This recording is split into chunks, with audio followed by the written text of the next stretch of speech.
Fala aí pessoal, tudo bem? Eu sou o nutricionista e professor de Educação Física Diego Freitas e a gente está começando aqui o nosso terceiro vídeo da série Low Carb Ciência, né? A Revolução Alimentar.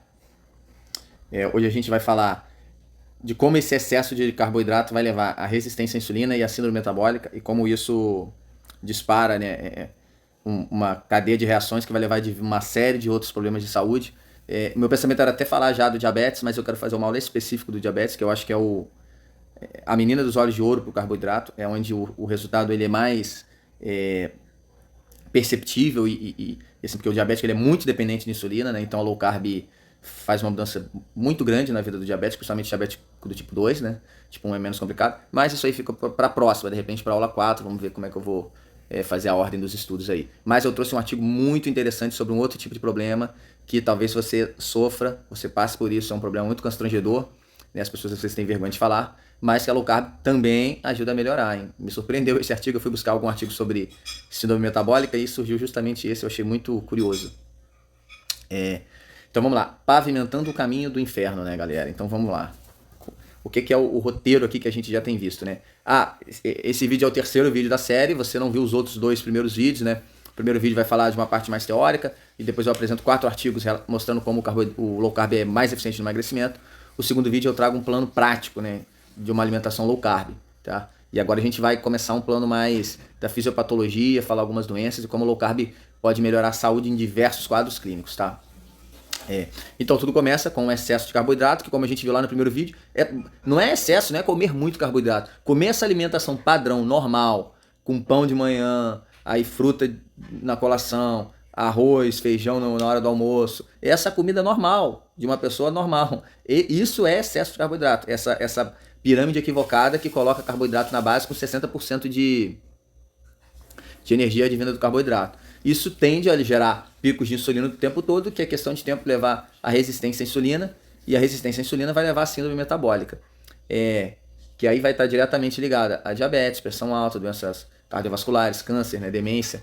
É difícil encontrar alguma doença de origem metabólica que não tenha essa raiz. Quase todas as doenças vão estar ligadas a essa raiz, excesso de carboidrato, resistência à insulina, síndrome metabólica. Aí a questão vai ser aonde a bomba vai estourar primeiro, tá? Geralmente estoura em 2, 3, 4 lugares, vai estourando até os fins mais trágicos, né? Todas essas complicações têm raiz na resistência à insulina. E a resistência à insulina tem raiz no excesso de carboidrato. Então vamos lá, resistência à insulina. Vamos entender um pouco melhor o que é isso, né? Excesso de carboidrato, elevação da insulina o tempo todo.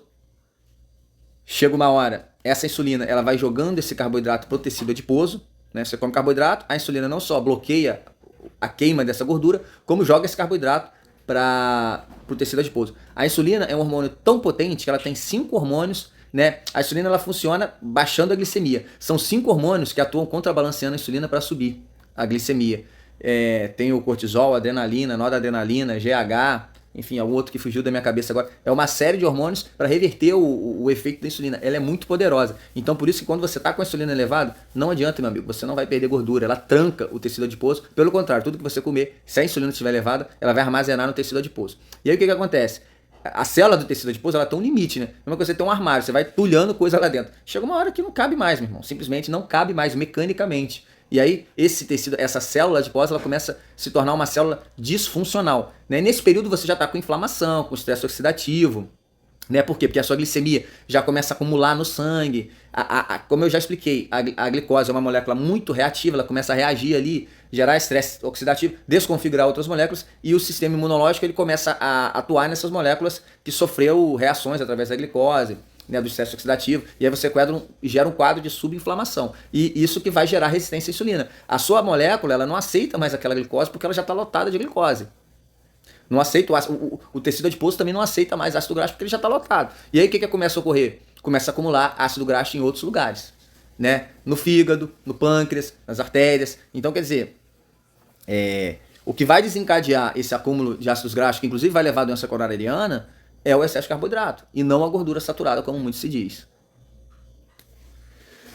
Então vocês entenderam a questão da resistência à insulina, né? Agora em relação à síndrome metabólica, que é a consequência da resistência à insulina no corpo. Se você está com resistência à insulina, aí é questão de tempo, pessoal, para chegar a síndrome metabólica, né? Que é essa glicemia elevada, você vai ter sobrepeso, porque a insulina elevada, ela vai armazenar esse carboidrato que você está comendo em tudo quanto é lugar, vai ter pressão alta, por quê? Porque a insulina, como o sangue fica com muito acúmulo de molécula de glicose, o que a insulina também faz? Ela vai lá no seu rim e faz ele reter mais sódio. Para quê? Para que retendo sódio retenha água e aumenta o volume do plasma, para dissolver esse açúcar elevado. Quer dizer, a insulina não só ela aumenta a pressão alta de várias formas, né? Primeiro que ela aumenta ali a glicose no sangue. E aí você retém sódio, retém água, aumenta o volume plasmático. E além disso, ela enrijece as artérias. A capa da artéria ali, né, fica mais resistente com a insulina elevada. Então, quer dizer, é uma bomba relógio, uma das consequências diretas do excesso de açúcar, e não do sal, do excesso de açúcar, né? O excesso de açúcar que leva a um excesso de insulina, leva diretamente à pressão alta. E aí os seus triglicerídeos, como consequência também, vão se elevar, né? Você vai ter mais triglicerídeo percorrendo ali. E o seu HDL vai baixar, né? Porque todo esse caos metabólico, provavelmente isso está ligado a um sedentarismo também, né? Para reforçar esse quadro. E aí são os cinco pontos que a gente chama de síndrome metabólica. Se você está com 3 desses casos, parabéns, você está com a síndrome metabólica, né? Que se caracteriza por 3... Por quê?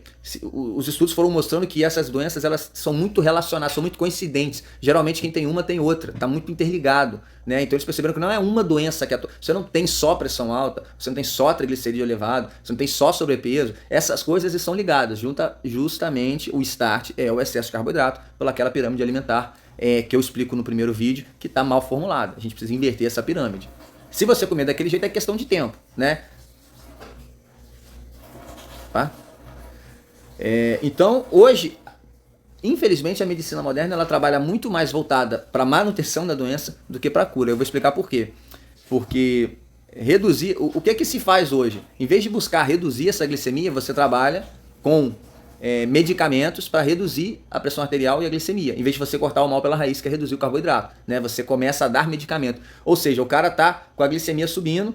Em vez de você cortar pela raiz a causa, que é o excesso de carboidrato, você vai dar remédio para forçar esses números no exame baixar, contudo o problema continua piorando a situação. Tanto que a tendência da pessoa que toma esses remédios para controle de glicemia, para controle de pressão arterial, é tomar cada vez mais. Você só vai controlando a sua piora com mais remédio.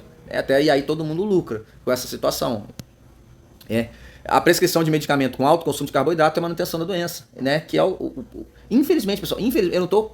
Se o profissional A, B fez isso, eu não estou crucificando o cara. Infelizmente, é um modelo que vem da base, isso vem da universidade, isso foi implementado. O profissional, às vezes, ele é vítima e ao mesmo tempo está cometendo um erro, né? Ele é vítima do próprio sistema, que acaba forçando ele. Teve planejadores que fizeram, mas o profissional que chega na faculdade e acaba caindo nisso aí, eu mesmo, por muito período, achava que era assim mesmo, que era normal, porque é o que a gente aprende na faculdade, né? Tudo isso que eu estou explicando aqui, eu aprendi fora da universidade. Esse paciente perde a chance de reverter o quadro, porque... Principalmente no início dessas doenças, pressão arterial, diabetes, gordura no fígado, problema renal e a próxima doença que eu vou citar aqui no final, o artigo que eu vou trazer, todas essas doenças são reversíveis, principalmente no começo. Basta cortar o mal pela raiz, basta você restringir drasticamente o consumo de carboidrato. Antes de criarem a insulina, né, que foi uma invenção, não foi tão recente, mas antes disso já tinha indivíduos que nasciam, diabetes tipo 1, diabetes do tipo 2 surgiu depois, por causa desse cada vez maior excesso de carboidrato. Antigamente já tinha diabetes tipo 1, e como que se prolongava a vida das pessoas com diabetes tipo 1? Cortando carboidrato. Por que não se faz hoje isso? Porque inventaram remédio e é muito mais lucrativo te entupir de remédio do que você cortar o carboidrato, né? Hoje a diabetes é considerada uma intolerância à glicose, ou seja, carboidrato, né? Se você é intolerante àquilo, o que você tem que fazer? Não precisa ser um gênio, né, para responder. Ainda assim, diabéticos são recomendados a comer 60% daquilo que não toleram, né, carboidrato, graças ao remédio. Quer comer muito carboidrato? Não tem problema, é só tomar muito remédio. E aí eles lucram mais ainda, é isso que eles querem. Aqui eu trago um artigo bem curioso, né, onde eu busquei um artigo sobre síndrome metabólica e encontrei 2 curiosidades interessantes. Primeiro que ele é um artigo brasileiro aqui do sul do Brasil, do país, foi feito no Brasil essa pesquisa, o que mostra que é mais específica pra gente, né? E relacionando o low carb à síndrome metabólica, né? Eles fizeram um teste de uma dieta tradicional, né? E num grupo de pessoas com síndrome metabólica, mas tem mais uma questão que eu não tinha citado até então, que é o hipogonadismo, né, que é a disfunção erétil, baixa de testosterona, onde as glândulas sexuais produzem pouco testosterona. Uma das consequências vai ser, além da baixa de libido, né, disfunção erétil, enfim, e aí perda de massa muscular, perda óssea, e todo... É um conjunto, né, galera? Tá tudo isso interligado, por isso que eu falei, é só uma raiz. E aí testaram o low carb e a dieta padrão, né? Dieta padrão versus low carb, 3 meses de estudo. E aí o resultado, como a gente já está ciente dos efeitos da low carb, obviamente, reduziu o peso, melhorou a pressão arterial, reduziu a circunferência abdominal. E, além disso, obviamente, melhorou a disfunção erétil, graças ao aumento da testosterona, tanto sérica quanto livre. A sérica, a testosterona total, a livre é a livre, porque às vezes ela é carregada por algumas proteínas, então ela não tem uma ação imediata, a livre já tem uma ação imediata, melhorou nos dois casos, tá? Eu trouxe o quadro aqui, eu não vou falar especificamente de cada uma todos os fatores, tudo que eles mediram melhorou mais na low carb, tá? Aí eu destaquei só a questão do peso, ó, baixaram de 96 para 91, e a testosterona também de 229 total para 310, e a livre de 4.7 para 6.7, né?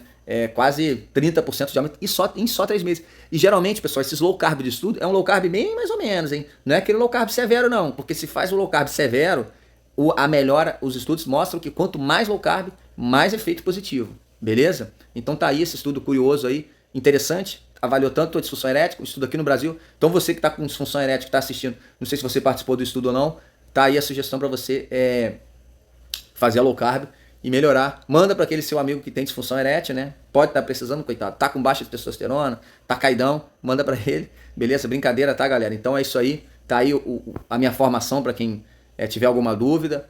Contatos, eventos. Faltou só eu não botei o meu Instagram aqui, negócio de botar o Instagram. Meu Instagram, para quem quiser me seguir lá, mandar alguma pergunta, às vezes fica mais fácil, é Dr. Performance 10, Doutor Performance 10. Beleza, galera? Então fica ligado, ativa o sininho, comenta, compartilha. Que vem novos vídeos aí, eu vou trazer novas informações para você que faz low carb. É legal você conhecer, você tá se inteirando. Cada vídeo eu acabo trazendo uma nova informação, uma coisa que eu esqueço de falar no vídeo anterior, beleza? Então é isso aí, um abraço, até a próxima, tchau, tchau.